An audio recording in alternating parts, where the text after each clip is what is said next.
नमस्कार।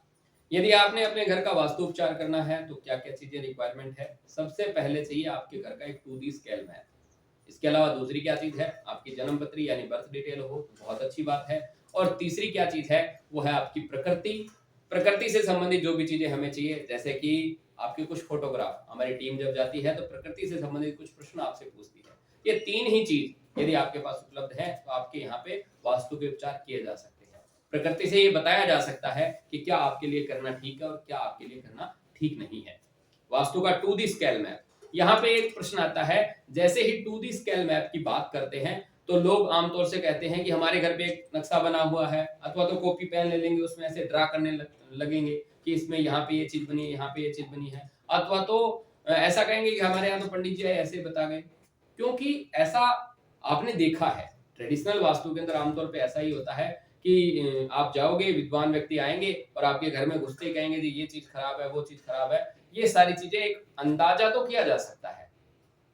अब आप ये पूछोगे कि वो जब अंदाज़ा करते हैं तो आप लोग क्यों नहीं कर सकते? बिल्कुल कर सकते हैं। यदि आपके घर में जाकर के कंपास लेके दिशा देखेंगे, बिना कंपास के अंदाज़े से भी देखेंगे तो पता तो चल जाएगा कि यहाँ पे ये दोष है। लेकिन मित्रों, यदि आपने सही ट्रीटमेंट करना है, तो फिर सही जगह पर दवा लगना ज़रूरी है। आपको मैं कहूँगी माथे पे तिलक करो, तो माथा तो इतना बड़ा है, तिलक कहाँ पे करेंगे?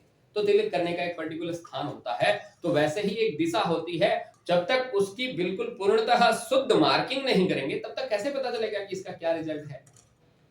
एक घड़ी लगी हुई है और व्यक्ति ये बार-बार बोल रहा है कि मेरा समय बहुत खराब चल रहा है, मेरा समय बेकार गया, मैं तो बहुत डूबता चला जा रहा हूँ। तो घड़ी देखेंगे तो बोले जी साउथ में दिखाई दे रही है, लेकिन साउथ में उतना रिजल्ट नहीं आ रहा, जितना साउथ साउथ वेस्ट में बुरा प्रभाव दे रहा है।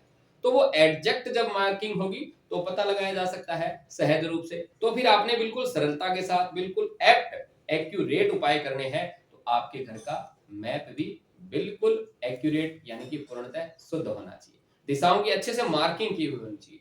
तब जाकर के आपके घर की प्रत्येक एक्टिविटी को देखा जा सकता है, समझा जा सकता है और वास्तु की काफ़ी बड़ी इसमें लिस्ट है।